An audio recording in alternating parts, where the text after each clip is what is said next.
Greetings to you all. Hold on, wrong camera.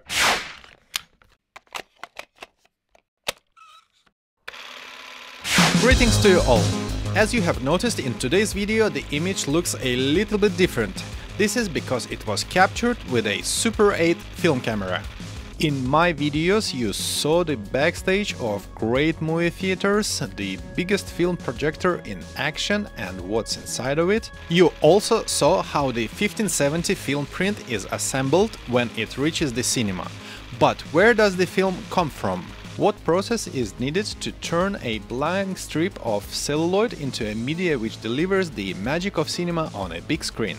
In order to find out, I visited a company called CineLab, located just a few miles west of London. I saw a lot of exciting stuff there and I can't wait to share it with you. Just before I start, I'd like to encourage you to subscribe to BoardTech channel. It is very important as your subscriptions are helping me to open doors into exciting places like this film processing lab.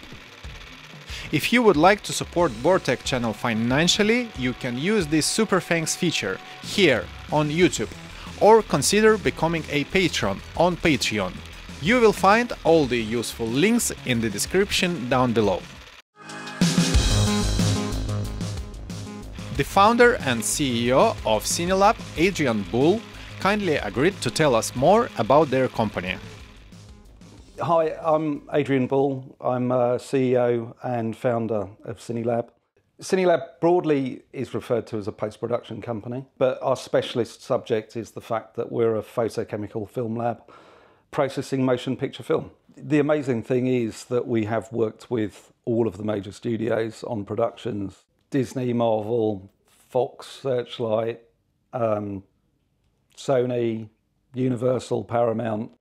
Our first biggest feature that we worked on from a studio perspective was Star Wars: The Last Jedi. Then going on to do Mission Impossibles, we did Mission Impossible Fallout, we did Wonder Woman 1984. The last Bond film, No Time to Die, was again a real high point for us to be involved in that franchise as well.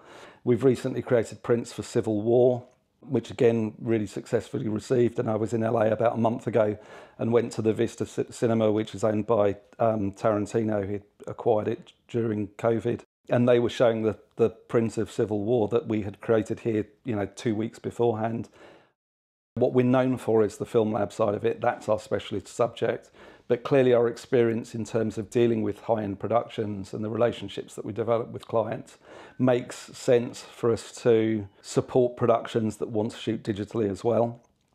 Netflix are a regular client of ours, HBO, Amazon, Apple, all working with us, not necessarily on film projects, but a lot of digital projects as well.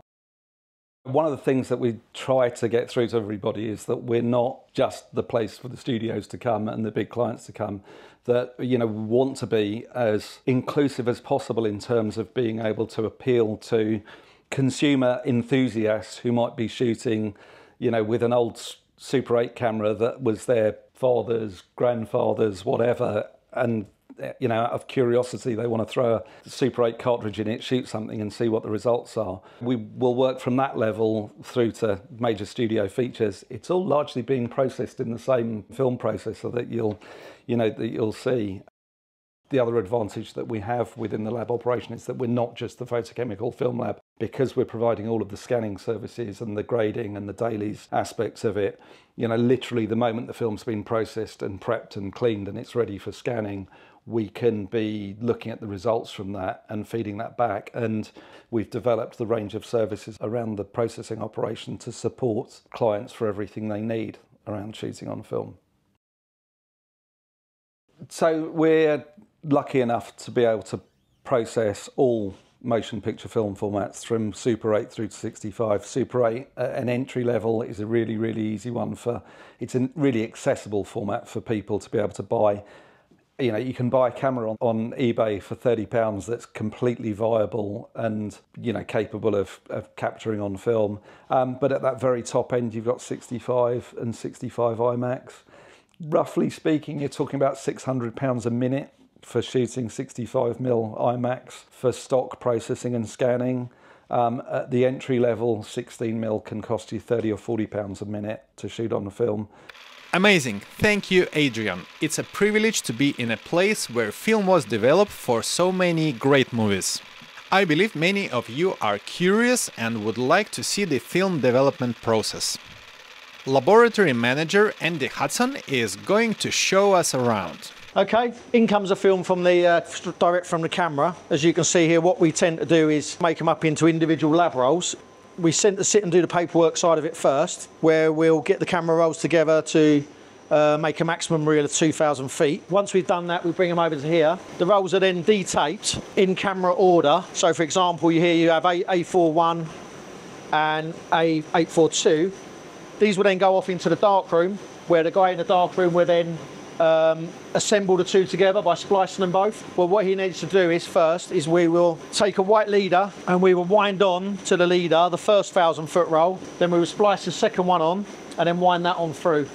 And then at the end we will then put another leader around, so that protects the film at either side. What we're doing while we're in there is we're checking for any imperfections, for example like pick perforations or creasing, anything we deem that might not be safe to go through our processing machine. Once we have it off into the magazine, which is over here, so at the moment there, Lee's in the dark room prepping. He's currently joining them both together, and when he's completed that, he'll drop them into one of these magazines. These mags then go up onto the machine here, and as you can see that as it's unwinding, it's travelling through the light, through the trap box, up the elevator, and through into the processing machine. From one end to the other, it takes around 20 minutes for that first splice to get all the way through and come back over here to where Clive is. And Clive will be taking it off. So here we have the processor in action. So currently running at around 98 feet a minute. The film is now going through the tanks, going through the pre-bath, which is removing the backing, off through the developer tanks, and into the stop bank and the stop wash. Once we get through to the stop wash, we're then onto the area where we can see the film travelling through the machine. Now this can be, the film is actually developed now, so it can be exposed to light. Off through the different tanks of processing, you've got your bleach wash tank, your fixer tank, your fixed wash and your stabiliser, and then off through the dryer, back over the top, and it's deassembled back into its original camera roll. After film is developed, it will go through a quality check. This is done to make sure that the film is intact and there is no damage. Also, the film will go through the synchronizer, because sometimes the frame line can shift when the film magazine is removed from the camera and put back in. If the frame line shift has occurred, the film has to be respliced. This will eliminate problems during the scanning. After the film's been made up and we've checked that it's all in sync and all of the framing's correct, it'll go into an ultrasonic cleaner. This is an immersion cleaner where the films goes into cleaning chemical in a metal tank that has a transducer on it that vibrates the tank at around 40,000 hertz. That causes cavitation around any small particles of dust or dirt that might be present on the film, that hopefully lifts that away. After it's been cleaned, we're then ready for the scanning stage. This is Scanity HDR, the film scanner made by DFT. It is a state-of-the-art machine capable of scanning 35, 16 and 8mm film with a resolution up to 4K. After the scanning procedure is complete, the footage can be returned to a client as a digital files. So, this was a glimpse into the movie film processing. And this is just a small part of what happens here at CineLab.